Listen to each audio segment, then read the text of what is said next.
This is Sai Chand welcome channel. చిట్టిపొట్టి అని చాలా చిన్న సినిమా అబ్బా, చాలా కంటెంట్ ఉన్న సినిమా. నేను చూసాను, నాకు చాలా బాగా నచ్చింది.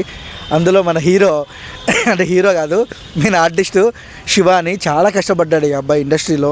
అని ఎట్టకేలకి అంటే సినిమా జనాల్లోకి ఎక్కువ పోకున్నా ఈ అబ్బాయి యాక్టింగ్ అయితే నాకు చాలా బాగా నచ్చింది. సినిమా విశేషాలు అలా తెలుసుకుందాం. Bro hi. Hi bro. Okay, ఎలా అనిపిస్తుంది చిట్టిపొట్టి సక్సెస్? సక్సెస్ నాకు చాలా బాగా ఆనందాన్ని ఇచ్చింది. ఫస్ట్ సక్సెస్ కన్నా ఒక సినిమా అయితే చేశాను, నన్ను నేను యాక్టర్గా ప్రూవ్ చేసుకోవడానికి ఒక వెండితెర మీద నేను వెలగాలి, అలా ఒకసారి వెండితెర మీద వచ్చిపోవాలి అని అనుకుని వచ్చాను ఇండస్ట్రీకి. సో నాకు ఈ సినిమా ద్వారా అదృష్టం కలిగింది. I'm very lucky to act in this film. అందులోనూ చాలా మంచి సినిమా. అది చూసుకుంటే శివ గారు అంటే చాలా వరకు అంటే ఇది చిన్న సినిమాని కానొచ్చు, కానీ కంటెంట్ ఉంది అని ప్రజలకు తక్కువ వెళ్ళినా బట్ ఒక గురి అంటూ ఉంటుంది మీకు పెద్ద సినిమాల్లో చేయాలని. ఎలా ట్రై చేస్తున్నారా ఏంటి?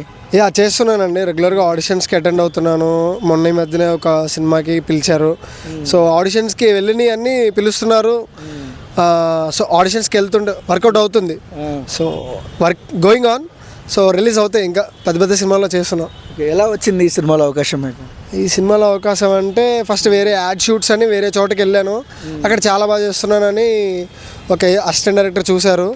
ఇంకా మంచి స్పార్క్ ఉంది శివ, ఈ కెన్ యాక్ట్ అని చెప్పేసి అంటే ఓకే సర్లే అని చెప్పేసి నార్మల్గా ఎవరైనా అంటారు కదా బాగా చేస్తున్నావు అని.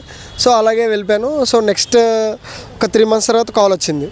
సో వేరే సినిమా జరుగుతుంది, నేను అసిస్టెంట్ డైరెక్టర్గా జాయిన్ అయ్యానండి. అప్పుడు డైరెక్టర్ సార్కి పరిచయం చేశారు.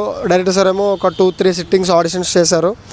ఓకే ఈ రోల్కి అబ్బాయి అయితే సరిపోతారు అనుకున్నారేమో, హెయిర్ పెంచమన్నారు. అలా పెంచింది ఈ జుట్టు అనమాట, లేకపోతే సినిమాకి ముందు లేదు హెయిర్. సో అలా పెంచాను, సినిమాలో కూడా బాగా వర్కౌట్ అయింది అన్నారు. సో ఈ హెయిర్ ఇలాగే ఉంచి ఇంకో 2-3 సినిమాస్ ఛాన్సెస్ కూడా వచ్చినాయి. ఓకే, సో నువ్వు కన్న కళ వెండి తెరపైన చూస్తున్నప్పుడు నాకు కూడా చాలా ఆనందంగా అనిపించింది శివ. నువ్వు ఇలాంటి మూవీస్ అండ్ పెద్ద పెద్ద మూవీస్ చేయాలని మనస్ఫూర్తిగా కోరుకుంటున్నా. సినిమాలలో నువ్వు పై స్థాయికి వెళ్ళడంలో ఇది ఒక చిన్న మెట్టు అనుకోవచ్చు. And all the best. Thank you so మీ పేరెంట్స్కి కూడా కంగ్రాచులేషన్స్. మీ అబ్బాయి చాలా బాగా కష్టపడుతున్నాడు, బాగా చేస్తున్నాడు. Very all the best. Thank you so much.